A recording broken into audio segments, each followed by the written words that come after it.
Hi friends, मी आहे शर्लिन्स healthy रेसिपीमध्ये तुम्हा सर्वांचे खूप खूप स्वागत आहे. आज आपण स्ट्रीट स्टाईल पावभाजी बनवणार आहोत. म्हणजेच रोडवर जाताना जिथे कुठे पावभाजीचे स्टॉल असतील तिथून जाताना आपल्याला जो पावभाजीचा सुगंध सुटलेला असतो, तो टेस्ट आणि तो सुगंध घरी का येत नाही तेच आज आपण बघणार आहोत. आणि घरीसुद्धा सेम तशीच रोड साईड पावभाजी आज आपण बनवणार आहोत. ही पावभाजी आज आपण 15 ते 20 लोकांसाठी बनवणार आहोत. जर तुम्हाला पावभाजीचा बिझनेस काही स्टार्ट करण्याचा मनात विचार असेल तर तुमच्यासाठी ही रेसिपी खूप उपयुक्त ठरणार आहे. आणि आजकाल ऑनलाईन फूड किंवा टेक अवे खूप निघाले आहे. मोठ्या मोठ्या सिटीमध्ये लोक हॉटेल किंवा असं रेस्टॉरंट टाकत नाही तर सरळ टेक अवे सुरू करतात. तसंसुद्धा तुम्ही टेक अवे पावभाजीचं सुरू करू शकता. त्यासाठी ही रेसिपी शेवटपर्यंत नीट बघा, कारण सेम पावभाजी ही स्ट्रीट स्टाईल पावभाजी बनणार आहे. आणि त्यासाठीच मी जास्त लोकांची पावभाजी आज बनवत आहे. त्यामुळे तुम्हाला अंदाज येईल की साधारण 15 ते 20 लोकांसाठी किती भाज्या घ्यावे लागणार आहे, हे तुम्हाला सर्व काही या व्हिडिओमध्ये कळणार आहे. आज आपण चीज पावभाजी पण बघणार आहोत आणि साधी पावभाजी पण बघणार आहोत. सेम टू सेम तीच ही पावभाजी बनते. रोड साईड पावभाजी बनवणारे खूप वेगळ्या पद्धतीने आणि सोप्या पद्धतीने पावभाजी बनवतात, तेच आपण आज बघूयात. त्यासाठी मी सर्वात आधी 1.5 किलो बटाटे उकडून घेतलेले आहे. कुकरमध्ये मी त्याला 5 ते 6 शिट्ट्या देऊन घेतलेलं आहे. आता मी अर्धा किलो टोमॅटो आणि अर्धा किलो शिमला मिरची घेतलेली आहे. आणि त्याचबरोबर मी पाव किलो फ्लॉवर घेतलेली आहे. फ्लॉवर म्हणजेच फुलगोबी ही घेतलेली आहे. त्याचबरोबर मी पाव किलो वटाणे सोलून घेतलेले आहे. आणि अर्धा किलोच्या जवळपास मी कांदाही घेतलेला आहे. आणि अद्रक लसणाची पेस्ट मी आधीच करून ठेवलेली आहे. या सर्व भाज्या आपण अशा या प्रमाणात वापरणार आहोत. 1.5 किलो बटाटे मी सोलून घेतलेले आहे आता उकळल्यावर. त्यानंतर मी हे सर्व भाज्या तुमच्यासमोर ठेवलेल्या आहे. तुम्ही नीट अंदाज घेऊन घ्या की किती आपल्याला भाज्या ह्या लागतात. एखादी शिमला मिरची किंवा एखादा टोमॅटो इकडे तिकडे कमी जास्त असला तरीही चालतं, काहीच प्रॉब्लेम नाही होत. आता मी ते सर्व बटाटे मॅश करून घेतलेले आहे आणि सर्व भाज्या हे खूप फाईन चॉप करून घेतलेल्या आहेत. खूप बारीक बारीक अशा मी ह्या कट करून घेतलेल्या आहे. या मी फूड प्रोसेसरमध्ये बारीक केलेल्या आहे. तुमच्याकडे जर फूड प्रोसेसर नसेल तर तुम्ही सुरीने किंवा चाकूने किंवा विळीने सुद्धा बारीक करू शकता. अशा या सर्व भाज्या आपल्याला कच्च्याच कापून घ्यायच्या आहे. यांना उकडायची गरज नाही आहे, फक्त बटाटेच आपल्याला उकडून घ्यायचे आहेत. अशा प्रकारे सर्व साहित्य आपलं तयार झालेलं आहे. आता आपण कढई ठेवूया. गॅसवर मी थोडीशी मोठी कढई ठेवलेली आहे, कारण आपल्या भाज्या जास्त आहे. जास्त लोकांसाठी मी पावभाजी बनवत आहे. त्यामध्ये मी हे अमूल बटर घातलेलं आहे. बघा, एक बटरच्या क्यूबमधून मी एवढं अर्ध्यापेक्षा थोडंसं कमी म्हणजेच 1 ते 1.5 टेबलस्पून मी बटर घेतलेलं आहे. त्या बटरमध्ये आता लगेचच मी टोमॅटो घालून दिलेलं आहे.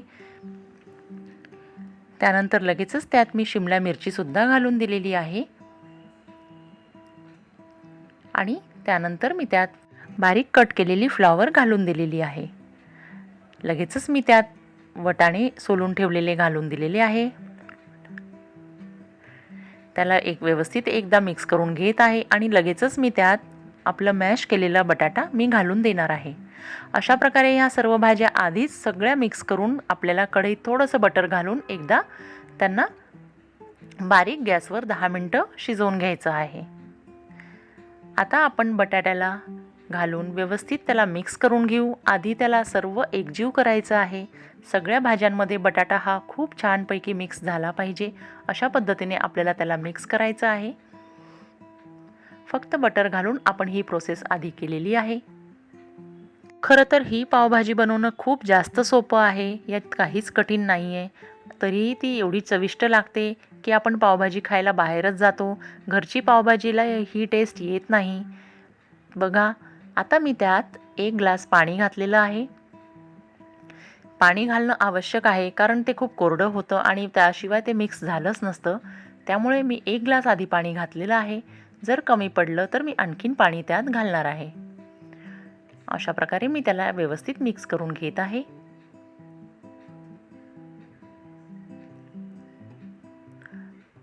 बटाटा खूप व्यवस्थितपणे मॅश केलेला होता. त्यात जरासुद्धा जाडपणा नाही ठेवायचा आहे कुठेच.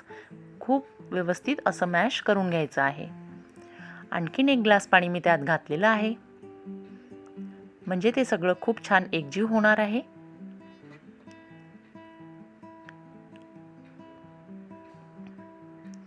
गॅस मी सध्या तरी मीडियमच ठेवलेला आहे. पहा, या प्रकारे 2 ग्लास पाणी घालून मी त्याला सर्वपैकी एकजीव व्यवस्थित असं मस्तपैकी मिक्स करून घेतलेलं आहे. आता ते छान मिक्स झालेलं आहे. आता त्याला आपण मोठी परात मी झाकून देणार आहे, कारण कढई मोठी आहे, त्यात दुसरं कुठलंच झाकण बसणार नाही. 10 मिनटं मी कढईला झाकून ठेवलेलं होतं आणि बारीक गॅसवर त्याला शिजू दिलं होतं. आता झाकण काढून घेतलेलं आहे मी. छान भाज्या त्या बटाट्यामध्ये मिक्स झाल्या आहे आणि व्यवस्थित अशा शिजून गेलेल्या आहे. आता मॅशरने त्याला एकदा मॅश करून घ्यायचं आहे आपल्याला.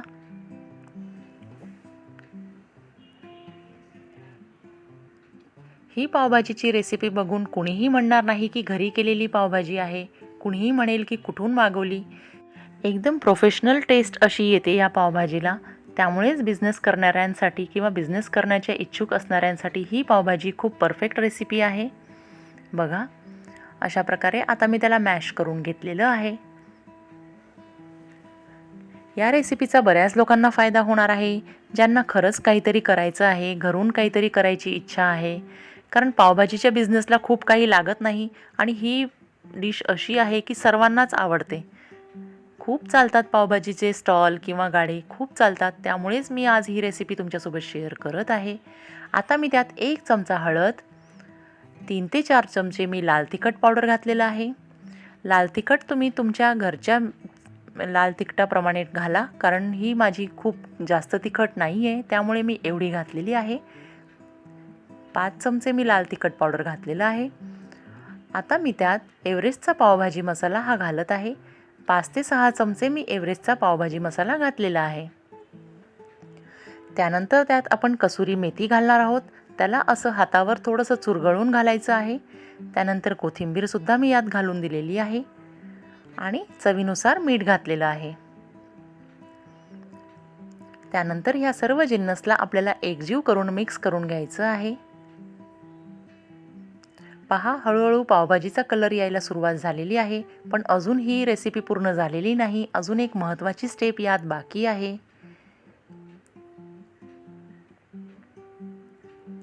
अशा पद्धतीनेच ते लोक पावभाजी बनवतात.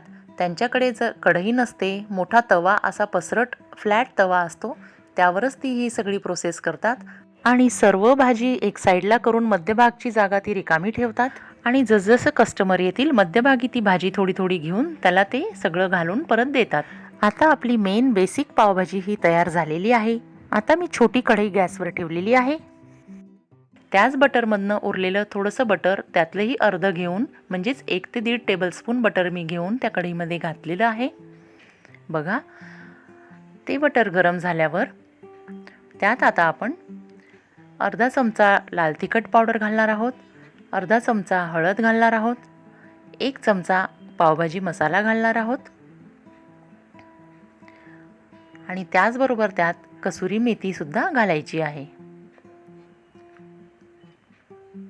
गॅसची फ्लेम मी आता लो ठेवलेली आहे, कारण बटर आपलं करपू शकतं.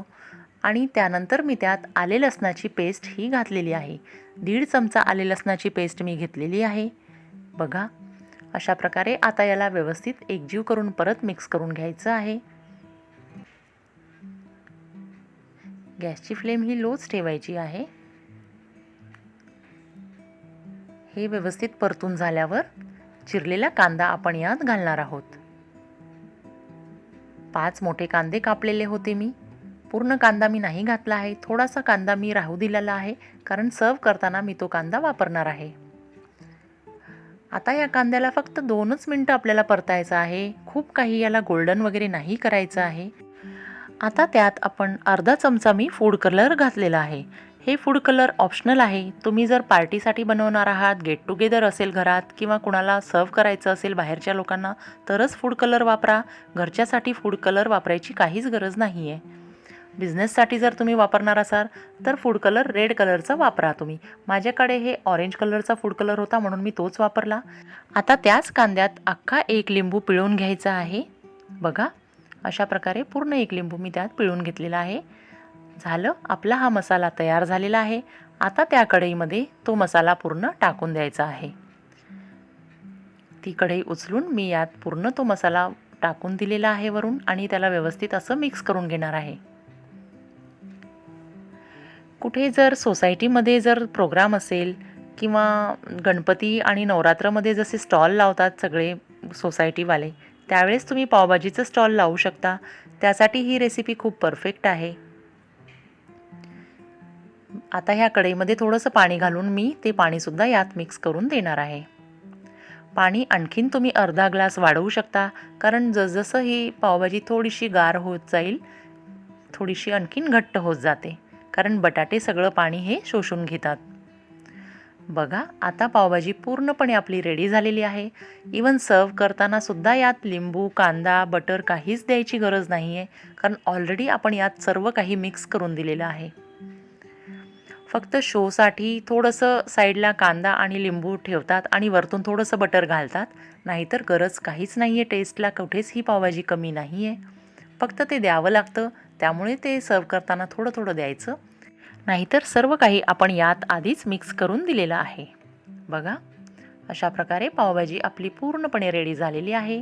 थोडीशी कोथिंबीर टाकलेली आहे मी वरून आणि थोडंसं बटरसुद्धा मी घालून दिलेलं आहे. एक बटरचं क्यूब पूर्ण अमूल बटरचा 50 रुपयाचा जो बटर येतो तोच आपल्याला पूर्ण लागलेला आहे. त्या व्यतिरिक्त आणखीन बटर नाही लागलेला आहे. त्यातूनही अजून थोडंसं शिल्लक आहे बटर. त्यात मी तुम्हाला पाव भाजून दाखवणार आहे. आता पावभाजी तर तयार झालेली आहे. पाव कसे भाजायचे किंवा शेकायचे हे मी तुम्हाला दाखवणार आहे. थोडंसं बटर घालायचं आहे तव्यावर. त्यात थोडासा पावभाजी मसाला घालायचा आहे. कुठलाही तवा तुम्ही वापरू शकता, नॉनस्टिकच हवा असं काही नाही आहे. त्यानंतर पावला असं मधून कट करून त्याची मधली साईड ही तव्यावर जाईल अशा प्रकारे आपल्याला तिथे ठेवायचं आहे. पावला व्यवस्थित असं कट करायचं आहे. हा पाव व्यवस्थित कट नाही झालेला आहे. तुम्ही कट करताना व्यवस्थित पाव कट करा. आणखीन एक पाव मी तुम्हाला भाजून दाखवणार आहे. थोडंसंच बटर घालायचं आहे आपल्याला. खूप बटर घालायची यात गरज नाही आहे. बरेच लोक तेल किंवा तूपही घालतात, पण बटर असल्यास आणखीन चांगलं लागतं. घरगुती खायचं असेल तेव्हा तुम्ही काहीही घालू शकता, पण बाहेर जेव्हा सर्व करायचं असेल किंवा बिझनेस करायचा असेल तर त्यावेळेस बटर घालणं हे थोडंसं आवश्यक आहे. चला तर आता पावभाजी आपण सर्व करूया. अशा प्रकारे मी त्याला सर्व करणार आहे. साईडला थोडेसे कांदे कट करून ठेवलेले आहेत. एक अर्ध लिंबू ठेवलेला आहे आणि पावभाजी आपण अशा प्रकारे सर्व करत आहोत. खूप जास्त टेस्टी आणि खूपच अफलातून अशी ही पावभाजी झालेली आहे. सुगंध तर असा येतोय की जसं आपण पावभाजी स्टॉलच्या समोरून जात असतो तेव्हा जसा सुगंध दरवळत असतो तसाच सेम फ्लेवर इथे येत आहे. अशी ही पावभाजीची खरीखुरी रेसिपी आहे. आता आपण यात चीजसुद्धा घालून बघणार आहोत. चीज पावभाजीसुद्धा सेम अशीच करतात, फक्त वरून थोडंसं चीज घालून देतात. तीसुद्धा पावभाजी खूप छान लागते. त्यामुळे चीज पावभाजीचं खूप जास्त लोकांना अट्रॅक्शन आहे. आधी तुम्ही ही रेसिपी एकदा दोनदा घरी ट्राय करून पहा. मगच तुम्ही कुठल्याही पार्टीला किंवा इतर वेळेस ही रेसिपी बनवा. म्हणजे तुम्हालाच कळेल की ही पावभाजीची रेसिपी किती छान आहे. आणि तुम्हाला जर कमी प्रमाणात बनवायची असेल तर ह्या सगळ्या भाज्या मी जेवढ्या घेतल्या आहेत त्यापेक्षा तुम्ही थोडंसं कमी कमी घेऊ शकता.